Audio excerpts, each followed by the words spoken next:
No, I think it's all about money, to be very honest, because you can make quick bucks and you'll be comfortable in life. So a lot of players are retiring earlier. Now the current players, I think they don't have in them what the yesteryears players had. And it's not that they don't want to perform, they don't want to win, but they don't have that kind of a quality anymore. I don't think we should play Pakistan at all because since until there is a peace at the border, because whatever problems we are facing is coming from that side. We all know that, the whole world knows that actually. So if one soldier dies, sacrifice life for India, so why should we go and play cricket in Pakistan? It's not needed. You cannot improve relation with the cricket or the sports. We have seen it over the period of time. Unfortunate thing, we are very emotional people. When we win, then it's in only India we talk about, and so when we lose, I think we just put them down. So I think still three more test matches to go. The condition will change from venues to venue, but I think it's going to be tough series for both the teams, not only for India. And the Indians have the experience. They have some good quality players and all that. It's not, and bowlers also. So I think the combination, they have to pick the right combination wherever you play. But one name come to my mind, Jadeja has to be there. If Mohinder Amarnath's life was a movie, it would be a franchise with too many sequels to count. He describes it as a Hitchcock thriller. The son of Lala Amarnath would grow up to be a fine cricketer, the man of the match in the 1983 World Cup final, but he would also learn quickly that the famous surname was a double-edged sword. Dropped repeatedly from the team, Mohinder had to, he says, prove his worth every time and claw his way back. And claw he did. Now, more than 50 years after making his international debut, Jimmy, along with his younger brother Rajender, has recapped his story in around 450 pages full of grit, humor, triumph and despair. In an interview with The Week, the Amarnath brothers talk about the process of writing the book and how their cricket world compares to the one they see now. Let's get to the interview. So thank you, both of you, first of all. Welcome to both of you. And I wanted to start with you, Jimmy Paji. So one of the main themes of the book, which is, by the way, a wonderful book, especially loved for the anecdotes. So one of the major themes I found is that your sense of self-belief and this feeling that you trust only in yourself and perhaps your family. So was that one of the main reasons you chose your brother to co-write this book with you? It's not that actually, because I did try with some other people, and so for a long time, but it didn't work. So I'm glad it didn't work, because at the end of the day, I would have got a better person than Rajender to write, because he knew in and out of my personality. We grew up together and we played together and all that thing. So I'm glad that finally, he decided to go ahead, and I was very excited and thankful to him. Yeah, and Rajendra sir, so what made you take up this project? Actually, I was in the middle of writing my second book, and then Jimmy came and spoke to me. It was a big challenge, to be honest. Writing your siblings' book is not easy. You can go overboard or you can underwrite. So balancing act became a difficult task for me. But I'm glad, I could do justice to his name. Yeah, well said. So, and Jimmy Paji, so you famously or infamously called the national selectors a bunch of jokers, which is all over headlines now again after that time. So do you see a change in the way cricket is played in India now or administered in India now? Are you happy with the way cricket is being run in India now? And if so, what are the changes you've noticed? I think changes do come with time. And see, probably I always felt in my case, rules were totally different. And when I was playing, because I could see a lot of people were getting chances. In my case, a couple of bad performance, and that's it. I was not good enough. So it's not easy, to be in and out of the team. I think if somebody is playing continuously, he doesn't understand what it's like to be getting dropped.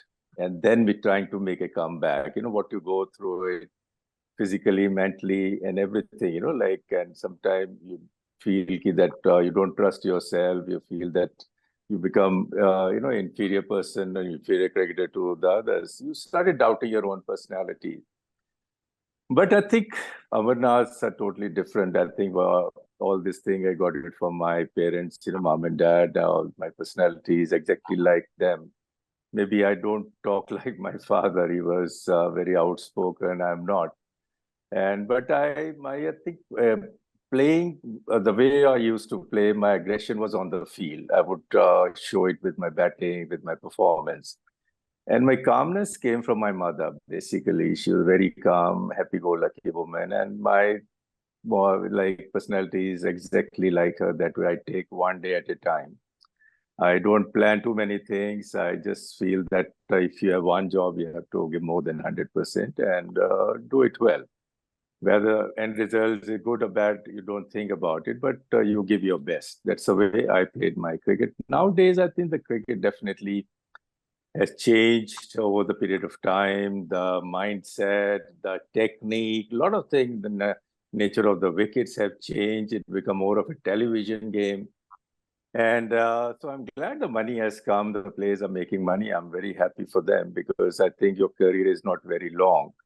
But I think the shorter version of the game is one thing. One, I think, is not going to help many players to play for a longer period of time as far as international cricket is concerned.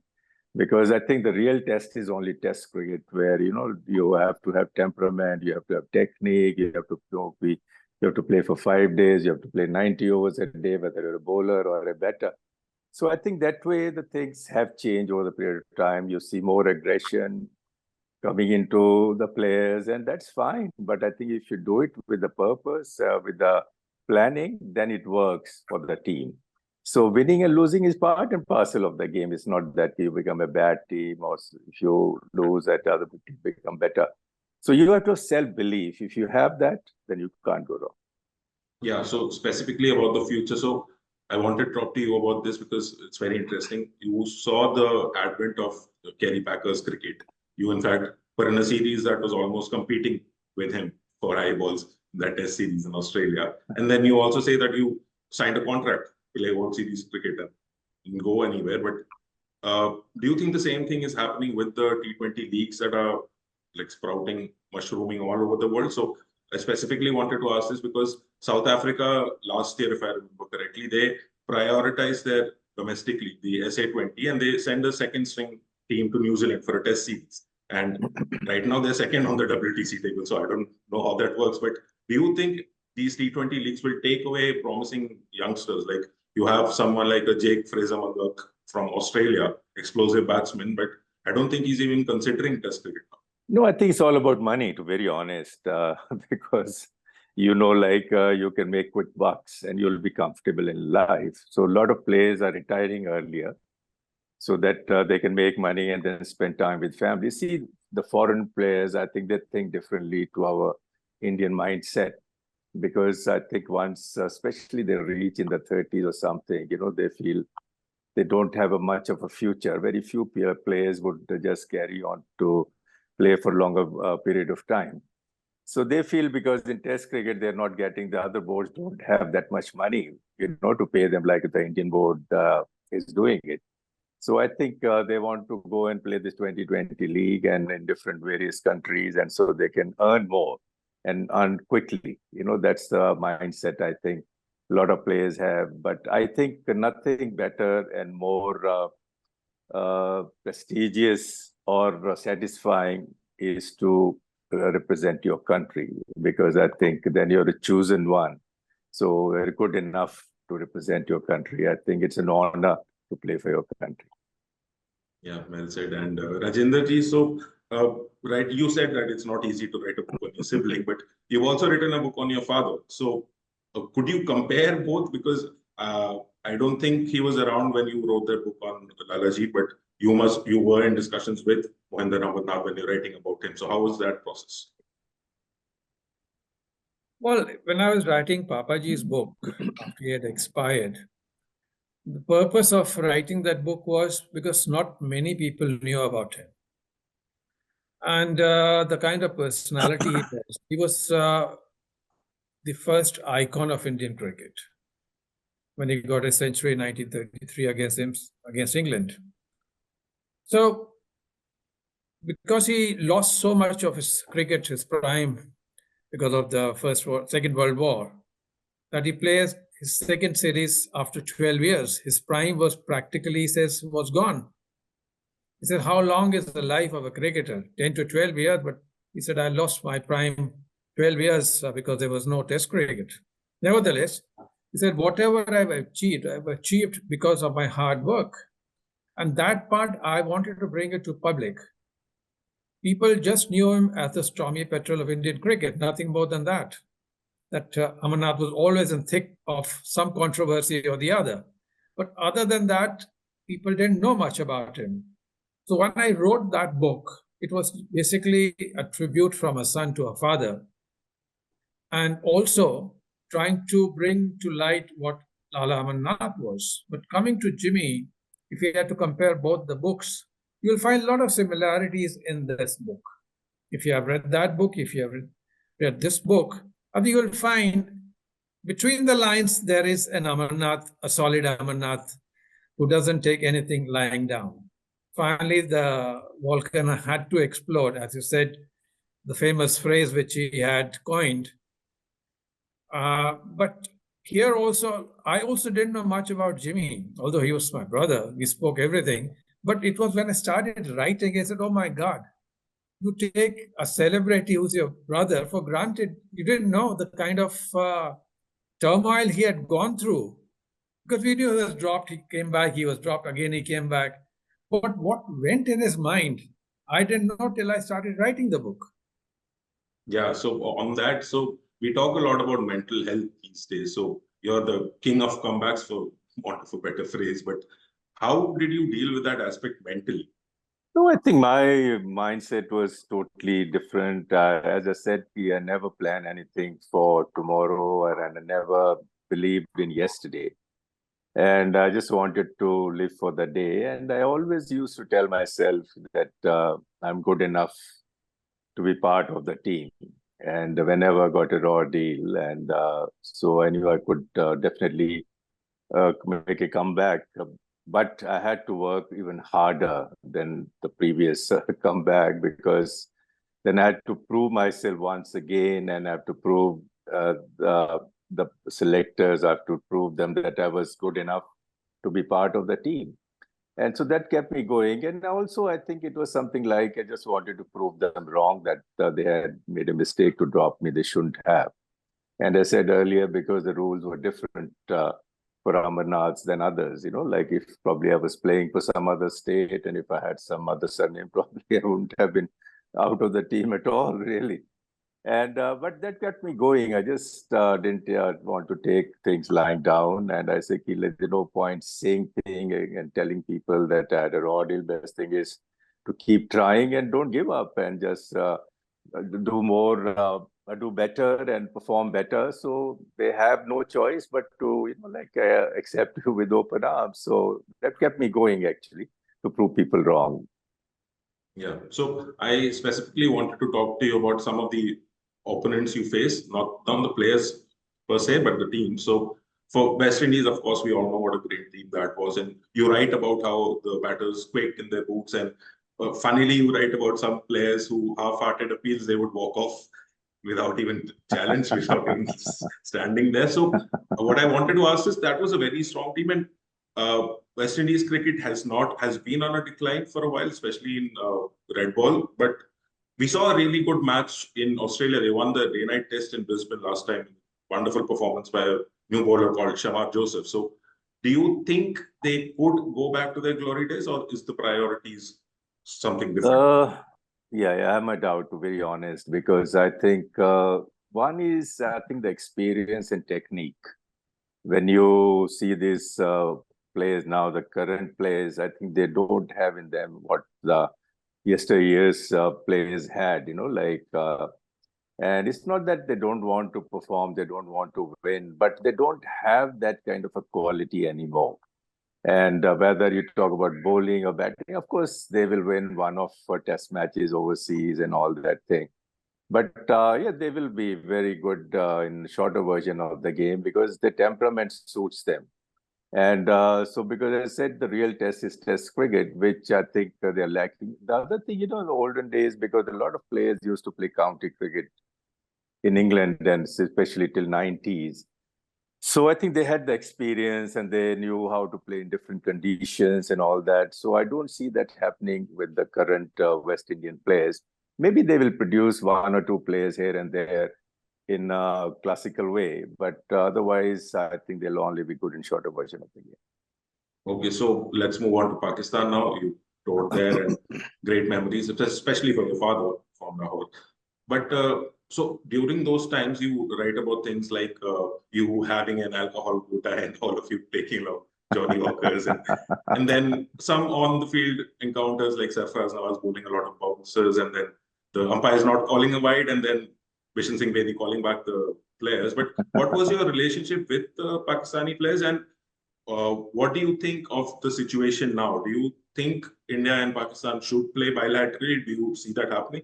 See, in my time, of course, like you played hard. I think both teams are representing their country and trying to give their best. And think what happens on the field, you just observe and you forget about it. You don't take it to the dressing room or to the hotel, whatever incident happens, But being a Punjabi, I could relate with them better. But the best thing, they would never say things to me because I was always, probably because of my father, considered as a local guy because he played all his cricket in Lahore. He was grew up in Lahore, and all that thing. So they had a lot of respect for him. So they wouldn't say things to me at all, they would just maybe one up. See, in Punjabi, when you give any gali, so it doesn't make any difference. It's like a slang you're saying to one Punjabi. That's a normal way Punjabis talk. But if you say to somebody else, then he would feel very offended and all that, provided he understand what somebody is saying. And so I played it hard. They played it hard. We played as a team. We didn't want to lose to Pakistan, whether in India or anywhere in the world or in Pakistan. So, but I think when you're playing at home, you still have some advantage, definitely. And whatever advantage you cash on that. And coming back to today's cricket, I don't think we should play Pakistan at all because until there is a peace at the border, because whatever problems we are facing is coming from that side. We all know that, the whole world knows that actually. So if one soldier dies, sacrifice life for India, so why should we go and play cricket in Pakistan? It's not needed. You cannot improve relation with the cricket or the sports. We have seen it over the period of time. We have seen it after 65, 71, and now all these things are happening for a longer period of time. And so I don't think, I'm sure that the government knows what is supposed to be done and all that. But I, as an Indian, I'm a proud Indian, I feel, and we should not play Pakistan at all unless there is a peace. So, Rajender ji, you said about the writing process of the book. So I also wanted to ask you, when you're writing about your sibling, especially the childhood bits, these are things that you've lived together. So there may be different versions coming from both of you of how you remember certain events. So in that sense, who takes the call and whose version do you go with? Actually, most of the anecdotes of his childhood were related to us by my mother. She told us those stories because I was not there when these things had happened. So whenever we used to visit and Jimmy would come from Bombay to Delhi to meet mommy, I also used to be there. That is the time we used to relive those golden eras of childhood. And she would tease Jimmy by telling us all the stories which Jimmy would do it. And it just stuck to my brain. And when we were writing his memoir, I told Jimmy, I remember all these stories. He said, oh, wonderful. Let's put them on. So that's how I think we sat down and then I wrote them and then Jimmy saw it. It was wonderful. I wouldn't have written it better than what you have written it. Okay, so Jimmy Paji, we also see a lot of dressing room banter in the book. Especially I remember when Bishan Singh Bedi, this famous Sunday club, and then he made you walk around with lipstick and nothing but a jock strap. But do you think those sort of things still happen, or do you think now the players are micromanaged to a level and there is a lot of PR and image building that that sort of behavior is not accepted anymore? I don't know. I'm not in touch with the current players, so I don't know what what they do and what the system they follow and all that thing. And but I think it was very good, to bind the team together and have a repo and have a laugh together and get together, because usually what happens on a tour or even playing at home. So you play, you go back to your room, and probably you maybe interact with one or two players. In our time, the good thing was that we used to share rooms. At least you have a roomie, except the captain and the vice captain. They had this. To have single rooms. Otherwise, like you're sharing with different people on different matches and all that. So I think that rapport, the respect and understanding is very important. I think Sunday Club was something like that, to just chill and relax. One could talk anything under the sun, because it only stayed in that Sunday Club meeting only for about an hour. It's not that it used to be very long thing. But just have fun, just pull each other leg and all that.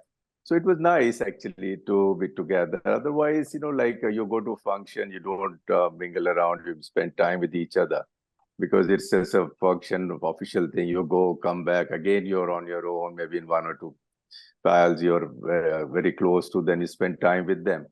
So spend time together with 17 players, or 18 players. I think manager never used to be there. It's only players we used to have this Sunday Club.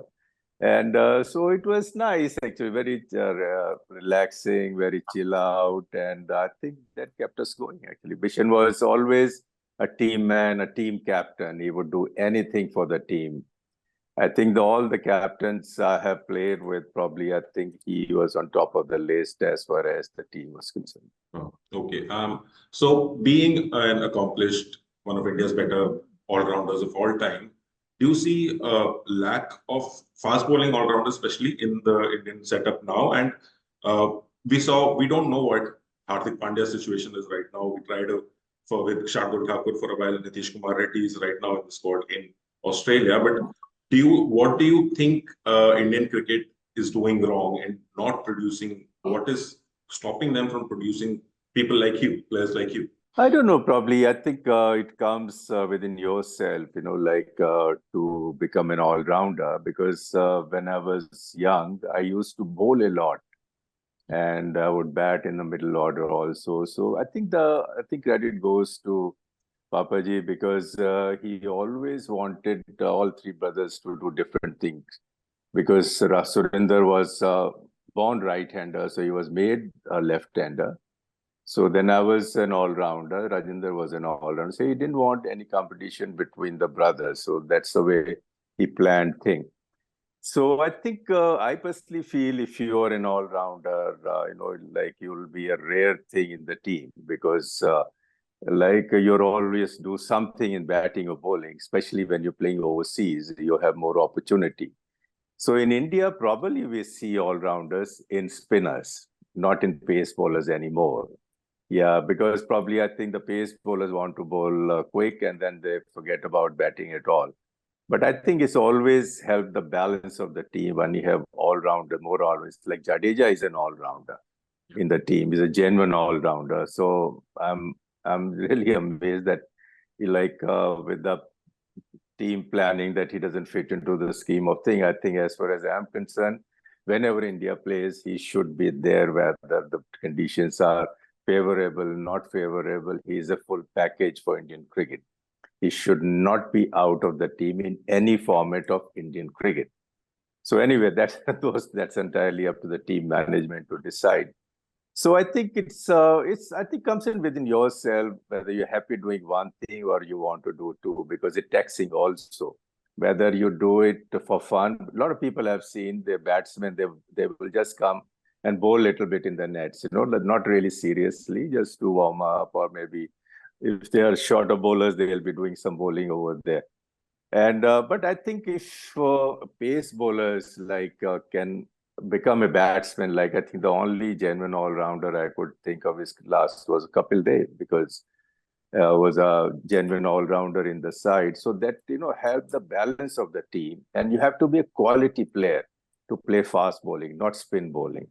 So if you want to be a successful player, especially overseas, where the condition changes, the wicket changes, everything changes, situation changes. So I think it's entirely up to the individual, like how they take it. But I think if you are good in two departments, it helps the team. Yeah. So let's now come to the 1983 World Cup. Of course, we have to talk about that. But I don't want to talk about, we've heard all the stories. I wanted to know from both of you, different perspectives.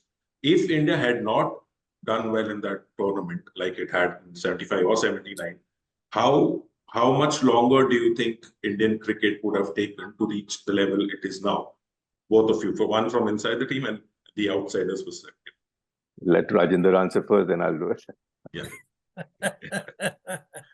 Now, well, to be honest, the expectations of 1983 team was quite low as far as winning the World Cup was concerned. I don't think so anybody thought that India is going to win the World Cup till they beat England in the semi-finals. We have been reading about the earlier, they had the preliminary matches before the World Cup commenced. They didn't do too well out there. They probably lost to a couple of weak game to the teams out there. So as the World Cup progressed, when they beat West Indies in the first encounter at Manchester, I think that there was that topic coming up that can we continue with it? And as they started winning the matches in the World Cup and reached the semi-final, then there was a feeling we can do it. And once we reached the finals, then still there was that feeling, oh no, West Indies, no, we can't beat West Indies. Even general people are feeling, no, you can't, Indians can't beat West Indies team. And especially when they got out to a total of 180 plus, I think half the country must have switched off the television and gone out to sleep. Well, there's no point watching India being hammered black and blue by the West Indian batsmen now. But it was a pleasant surprise midnight when you had heard the crackers all over the country. And, well, that was something which came as a big surprise, and it helped the Indian cricket. I think it really helped the Indian cricket from there on. If you look at the performance of Indian team, they went to Australia, they won the World Championship. They went to the desert, they won it there. So wherever they went, they just conquered everything. That was a turning point in Indian cricket, I think, that particular phase from 83 to 84 or 85, wherever they were, the general feeling was, no matter which team they were playing against, that yes, India can repeat the 1983 performance here also. Jimmy Paji? No, I think, 83 preparation were no different to the earlier World Cup, to be very honest. And the expectations were also no different. People thought, again, this team is going for holidays and all that thing. Even the BCCI thought in a similar fashion. And but I think the good thing happened for 83 that we had played some tough series, although in Pakistan, in a team like West Indies. And I thought the preparation was pretty good for a big tournament. And the other, I think, credit one should give it to the selector, the selection committee, the kind of team they picked, to be very honest. And along with the captain, that there were a lot of all-rounders, and they were genuine all-rounders in the team.